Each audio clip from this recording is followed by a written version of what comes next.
আমার বাবা তার সমস্ত কাপড় চোপড় নিজে ধুইতেন। আমার খুব মনে আছে আব্বু বাড়ি থেকে এসে সবসময় আম্মুকে জোকস শোনাইতেন। আমার আব্বু আমাদেরকে বোরখা পরার জন্য কোনোদিন বলেন নাই। আমি এবং আমার বড় বোন, আমার মনে হচ্ছে যে আমরা নিজেরাই আব্বুকে যে বলছি যে আব্বু আমি বোরখা পরবো।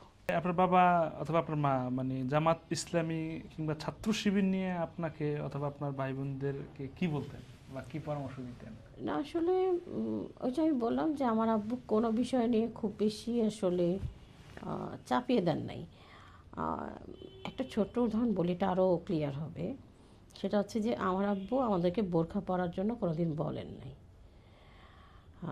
আমার আব্বু প্রচুর কোরআন হাদিসের আয়াত বলতেন এবং ওই সূরা নূরের আয়াতটা উনি অনেক বলতেন যে হচ্ছে যে এতে যারা এরকম ঢেকে চলে তাদেরকে দেখে আসলে বখাটেরা উত্ত্যক্ত করে না এবং আভিজাত্য বোঝা যায় আর কি।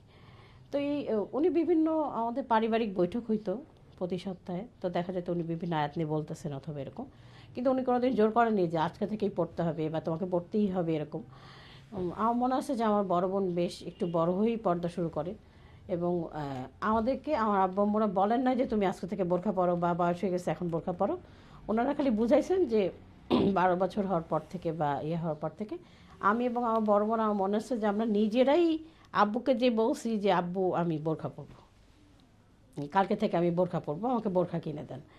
তো এই আমার কাছে মনে হয় সবাই যে এখন যে প্রপাগান্ডাটা আসলে সবসময় চালানো হয় যে জামাত ক্ষমতায় আসলে হয়তো জোর করে বোরখা পরানো হবে মেয়েদেরকে, তো আমরা আসলে এরকম ছোটোবেলা থেকে দেখে বড়ই হই নাই।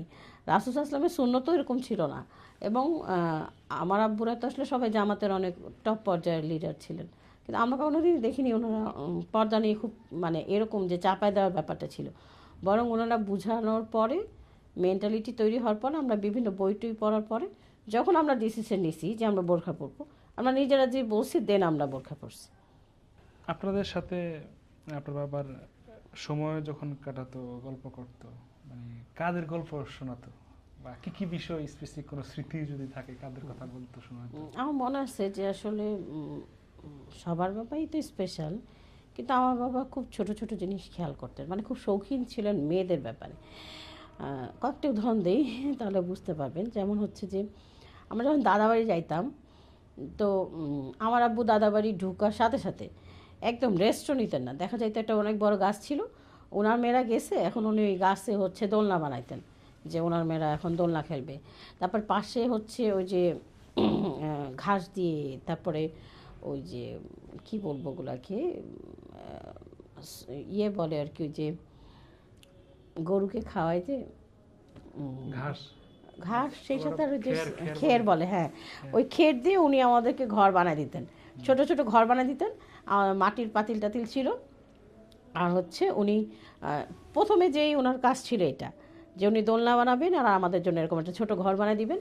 তা আমার তখন আমরা 2 বোন ছিলাম ছোট ছোট, তো আমরা 2 বোন সাথে সাথেই ওখানে যে দোলনায় চড়তাম অনেক।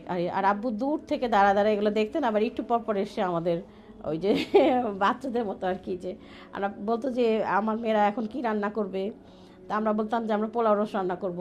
তখন আব্বু বলতেন যে আচ্ছা ঠিক আছে রান্না করো, আমি এখন বেড়াইতে আসবো। তা আব্বু ওই উঠোন দিয়ে হাঁটতেন, বিভিন্ন কাজ করতেন, গাছে পানি দিতেন বা এগুলো করতেন। আর একটু পর পর আমাদের কাছে এসে ওরকম খাইতে চাইতেন যে বেড়াতে আসছেন এসে আবার এরকম, তা আমরা আবার গাছের পাতা দিয়ে এগুলো খাওয়াইতাম। তো আমার কাছে আমার আব্বুকে কখনোই মনে হয় নাই যে উনি পলিটিক্যাল কারণে এত বেশি ব্যস্ত যে আমাদের থেকে কোনো দূরত্ব তৈরি হয়েছে। আচ্ছা, তার পারিবারিক এবং সংসার জীবন কেমন দেখেছেন আপনি? লক্ষ্য আসলে করেছেন? এটা তো আসলে আমার আম্মুই বলবে, তবে আমরা আসলে ছোটোবেলা থেকে কোনো দিন আমার আব্বু আম্মুকে উঁচু স্বরে কথা বলতে শুনি নাই, নট আ সিঙ্গেল ডে, একদিনও না। আমি আমার বাবাকে শুনি নাই আমার আম্মুর সাথে কোনো দিন উঁচু স্বরে কথা বলতে, অথবা আম্মুকে শুনি নাই। আছে না যে মনোমালিন্য যেটা বলে, আমার ছোট্টবেলা থেকে এখন পর্যন্ত আমার মানে আমরা এক ভাই বোনও বলতে পারবো না কেউ এরকম কোনো সিন দেখতে পাইছি।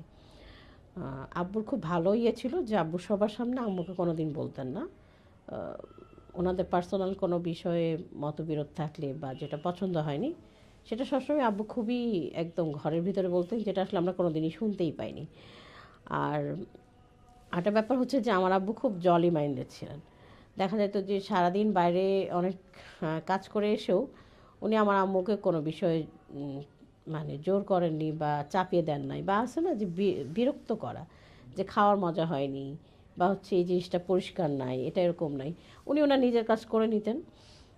আমার আম্মুর কাছ থেকে খুব বেশি এক্সপেকটেশন ছিল না যে হাজব্যান্ডের খুব বেশি সেবা করবে, এটা উনি এক্সপেক্টও করতেন না, এটা উনি পছন্দও করতেন না। উনি নিজের কাজ নিজে করতেন। এমনকি আমার বাবা তার সমস্ত কাপড় চোপড় নিজে ধুইতেন, তার নিজের সব জিনিসপত্র সব নিজে গুছায় রাখতেন।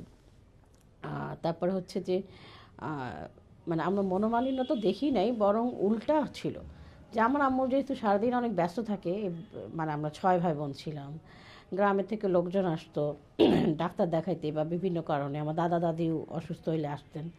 তো এই সব কিছু যদি আম্মু একা মেনটেন করতো, আমার খুব মনে আছে আব্বু বাড়ি থেকে এসে সবসময় আম্মুকে জোকস শোনাইতেন মানে যে কোনো মজার জোকস, যে কোনো বাইরে যে কাজ করছেন সেগুলোও মজা করে এসে বলতেন যে আজকে সালাউদ্দিন কাদের চৌধুরীর সাথে এগুলো এগুলো হয়েছে, মজার কথা হয়েছে।